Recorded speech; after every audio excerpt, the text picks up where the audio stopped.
Good afternoon, podcast listeners. We are delighted that you've chosen to listen to this podcast, which of course is very, very different to what we currently do and have done so far over the last 18 months, 2 years here at the Education Showroom. Today's title, which you've kindly chosen to listen to, whether it's on Spotify, whether you're on YouTube or LinkedIn or anyone else for that matter, is we're focusing on eco buildings, modular eco buildings, which are supporting schools and MATs the length and breadth of the country, empowering them to deliver world-class inclusion, SEND, and alternative provision. So that's what we're doubling down on today, is modular eco buildings supporting schools and MATs, helping them to deliver world-class inclusion, SEND, and alternative provision. So we hope you find the content of this podcast really interesting. A few little intros and introductions to get us warmed up. So I'm Matt Stringer, I'm the Chief Exec at the Education Showroom, and I'm delighted to introduce everybody to Nicola Harris. Nicola, good afternoon. Good afternoon. And great to see you. And a little bit about your role and responsibilities at your school, Nicola, if you would, please. Yeah, so I am the Deputy Head for Inclusion at a mainstream school with a specialist resource base that has 37 placements across 4 classrooms. So my role spans inclusion, behaviour, safeguarding, SEN, attendance and support around daily running of the school. Thank you very much, Nicola. Lots of hats, lots of awesome responsibility. I'm delighted to introduce you to Karl, Director at TG Escapes. Karl, good afternoon and welcome. Afternoon. Yes, thank you. I'm Managing Director of TG Escapes and we provide inclusion bases, SEND bases for mainstream schools up and down the country. Super. Thank you very much indeed. We're going to get warmed up with a nice introductory type question. Nicola, I'll start with your good self, if I may. Bearing in mind the title of today's podcast, which is about world-class delivery and execution of inclusion, of SEND, alternative provision, lots of those hats that you kindly shared at the beginning that you're involved and responsible for. The key challenges that you have, that you see from other schools and MATs, that you hear, that you read, what are those key challenges that you have in delivering world-class inclusion, SEND, and everything between in your school, and I would presume hundreds of other schools across the country?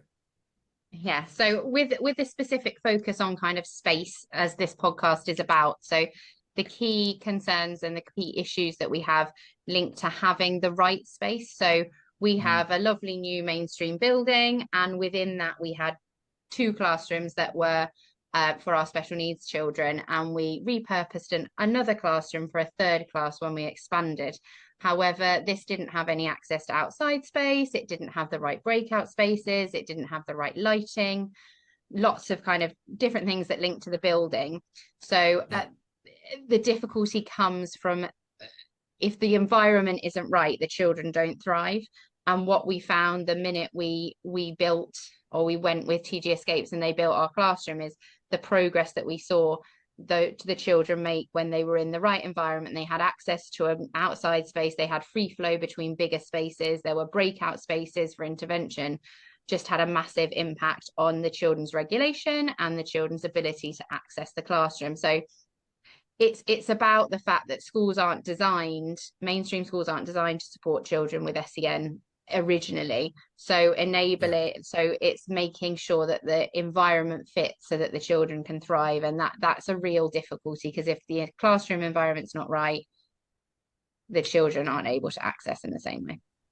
Yeah, and that comment you've made at this very early stage about the progress that those children have developed and that you're observing is obviously incredible detriment. It's just phenomenal that that's what you're seeing and have seen, which is wonderful. And we're going to hear from Karl in a moment, but that's absolutely brilliant. And how long have you, just out of interest, Nicola, worked with Karl's company, TG Escapes?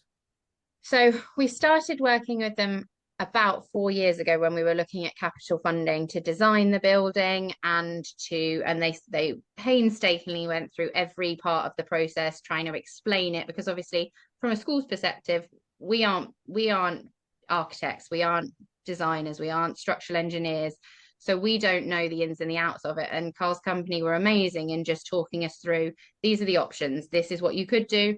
And that was before that we'd even kind of finalized the funding. So we'd had lots of bids come in, we'd chosen TG Escapes, but we were still waiting for the money to be finalized. So Karl's company had they didn't have to help us in that process. That we hadn't kind of secured the funding, for them too, but they worked with us to ensure that the minute the funding came through, everything was in place. And as I said, they broke it down, they explained it to us, they looked at different options that would help children with special needs, and they had that expertise alongside the building of kind of things that have worked, layouts that had worked in other special needs settings to enable us to get the most out of our building. And where we had ideas and we knew exactly what we wanted, they were able to guide us to bring that to life and ensure that that was kind of appropriate for our children. So then they started, correct me if I'm wrong, Karl, I'd say 2.5 years ago,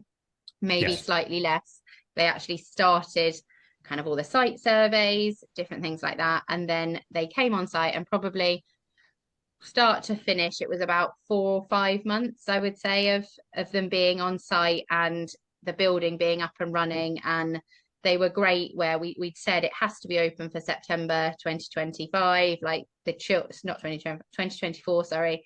And they were great at really keeping to that time frame. And where there were like little different things, little bits that needed adding and changing, they built a relationship with the children by that point, the staff that were on site. So they were able to be in and out the classroom in a safe way, just finishing bits off if needed.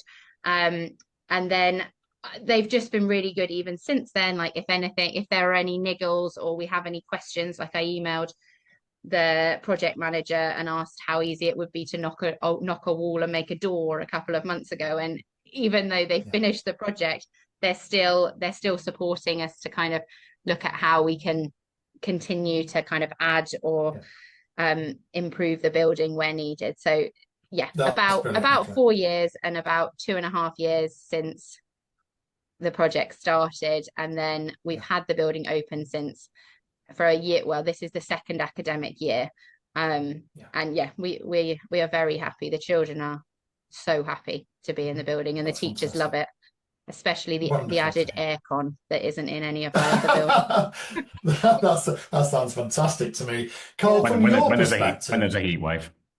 I love air conditioning. How we live without it, I don't know. Karl, from your perspective, same question. Obviously, but you get the luxury is not the right word, but you get to see all kinds of different shapes, sizes of schools, top, bottom, left, right of the country, different challenges. What are the challenges that you hear, see, observe when you do go to visit other schools and multi-academy trusts? Just to complement what Nicola's been saying.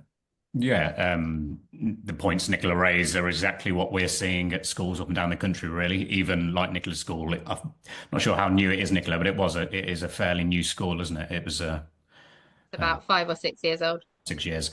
So yeah, the breadth of the school estate, from 5-year-old purpose-built schools to Victorian old, stately schools.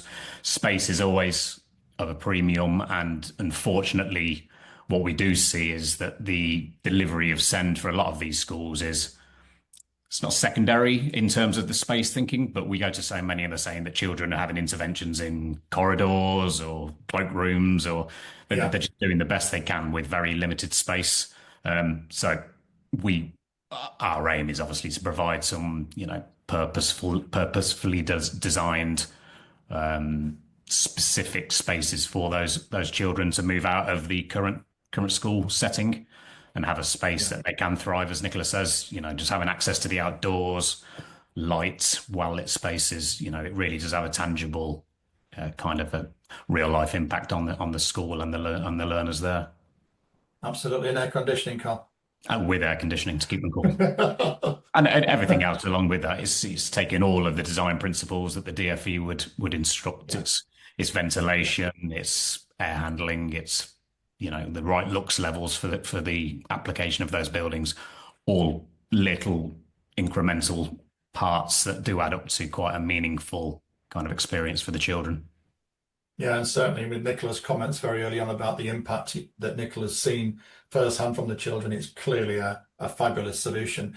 And Nicola, if I may come back to you at this point for the second kind of question of today's podcast, and that's, if you hadn't met Karl and Karl's organization, what kind of creative solutions do you think you could have considered, or what did you actually consider before you came across TG Escape? So I guess the question is, what can schools and MATs, or what are schools and MATs trying to do themselves, perhaps, in creative thinking to create these spaces, if they're not aware of the right appropriate supplier, like Karl and Karl's organization, if they're not aware of them and they have to try and do it themselves? What kind of things are discussed and debated? What can be done? Yeah.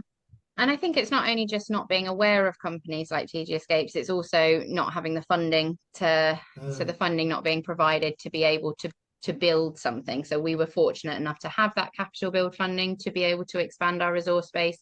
Not all schools are able to access that. But I think schools are great at being really adaptable and finding the cheapest solution to kind of for the greatest good.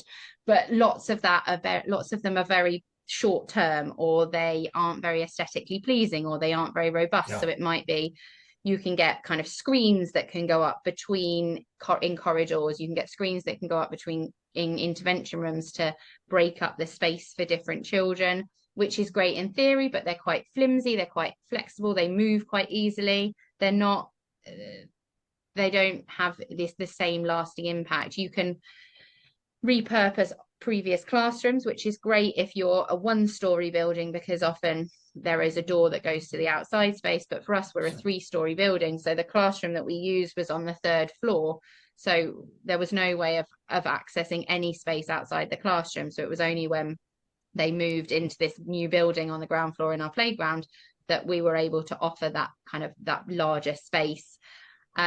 We have in our nursery, we've set up a small nurture classroom for EYFS, which is outside of our resource base, and to enable us to create that classroom for children that really need it in the early years before they have a place in a resource base or a specialist setting.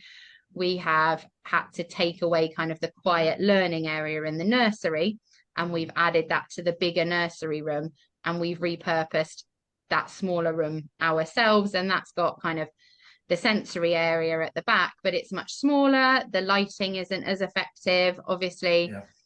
It's got no breakout rooms. It's not so purpose built. It's had to be adapted based on what we've already got, which all of these things work, and all of these things are options for school, but they're not the best possible option for the children. When you've really purposefully designed a building with those children in mind and really thinking about what they need, it enables you to create a space that really works for them, as I said earlier.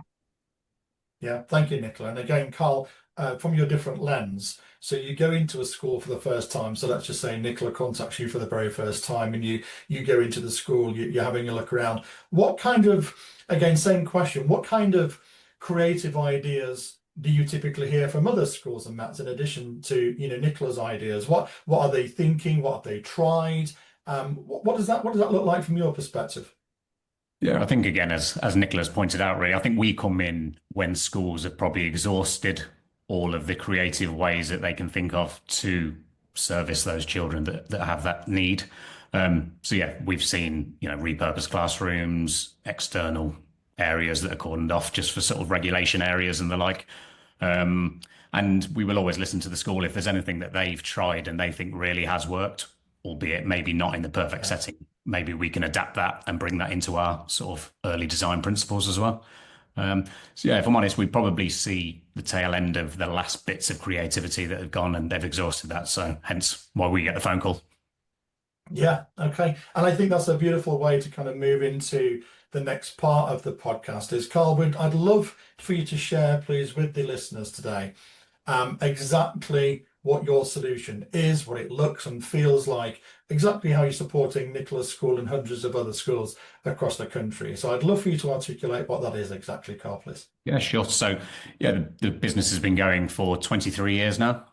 We've got upwards of 200 educational buildings up and down the country out there in all shapes and sizes. Probably the last 5, 6 years, SEND has become kind of the predominant request for buildings on the school estate. I think if there is any money to be spent, it is being more directed, at sort of inclusion bases, APs, those kind of things. We're a panelised modular system, so modular has got kind of an umbrella term to it. You have volumetric craned in modular buildings. We're slightly different to that. We can be a little bit more flexible, a bit more architectural. We can also be a bit more sympathetic with the school site. So it's panelised, all built off site, and it comes as almost like a flat packed sort of Lego set that all bolts together very quickly on site. So it means, we can really cut down that on-site presence, but be a bit more architectural with it. And then, as Nicola kind of kindly alluded to at the beginning, then we offer sort of a no obligation, no cost early sort of design advice. We'll try and work with the school very early on just to navigate funding, the statutory planning and everything that brings with it. And offer our expertise in terms of all that upfront design work. Once funding is committed, or we also have a leasing option available for schools as well, if that capital expenditure isn't available to them right at the beginning, we will just work through the process with the school then, and we'll try and work through every stage, which is you've got to get planning on the building initially, and then you're planning the actual logistics of working in a live educational setting, which has its own challenges, but we are very versed in that. And, we've got our health and safety executive, we've got our project managers that work on live school sites day in, day out. And we will take it from kind of first principles, groundworks, drainage connections, electrical connections, full installation, all the way through to final decoration, flooring, as turnkey as it can be, really. So from that initial phone call to handing over the keys to a finished building, we try to be there every step of the way and guide the school through that. Sounds fabulous, and Nicola has definitely said that that's the case, and you guys certainly go above and beyond. That's very, very clear. And again, Nicola said a really good example that I noted actually here is the ongoing, let's say, optimization and adjustment to suit the children. Nicola referred to, putting an extra door in, and can a wall be moved out? So I guess the after service, that's obviously a key part of your business as well, Karl. Yeah, and kind of that versatility of the build, timber frame. We have got certain walls that maybe are load bearing that we can only do very little with, but they are very versatile. We've been back and added extensions to these buildings if it's known that one of these buildings might want to be built upon in the future as well. We can come up with very creative phasing approached sort of design principles. And just the aftercare, we never want to just hand over the keys and run away. So we're always on the end of the phone. We've got a great aftercare team that will always be on hand to come back and attend to any snags, or come and look at an extension to a building, or potentially another building on another school site should the map sort of see it as necessary. Thank you, Karl. And how can the viewers, listeners today get in touch with your organisation? What would that look like? So they'll be listening today thinking, oh, that could be worth a conversation. We're considering planning, funding maybe on the horizon or secured, or the leasing option that you mentioned might have piqued some person's interest. Oh, what's that? How could that work? How can persons get in contact with you guys? Yeah, so I'd say the simplest way is to visit our website, www.tgescapes.co.uk, and on every page there'll be a short form that will come direct into our sales surveyors, as exactly that small brief of where they're at in their journey and the school, and we will be in touch. As I say, we'll offer a no obligation site visit, early design advice, a plan, a layout, and some visualizations of what could work for the school on that site with some high level budget sort of numbers. And then we would take it from there, really. Wherever the school are on their journey, we would start at that point with them and then work all the way through. Thank you, Karl. Nicola, last question. Would you recommend TG Escapes to the listeners and watchers of this podcast today? Yeah, I already do. Every time people come around to look at the building or look at the school, they're always very impressed by how aesthetically pleasing it is, but also just how well it works for the children. So it is something we definitely work with them again, and we're really pleased with the service and the building that we've got. So no complaints from us. Thank you, Thank Nicola. you very much. There you go. Yeah, thank you very much indeed. Listeners, viewers, thank you very much indeed. I hope you've enjoyed today's podcast. And again, this was to focus on delivering world-class inclusion, send and alternative provision by having the right space, the right buildings, the modular building. And I would strongly encourage you to get in contact with Karl, one of Karl's colleagues at TG Escapes. Nicola Harris, thank you very much indeed for joining us. Karl Stokes, pleasure as always to chat with you. Thank you very much. And listeners, we hope you've found it enjoyable. Thank you very much indeed.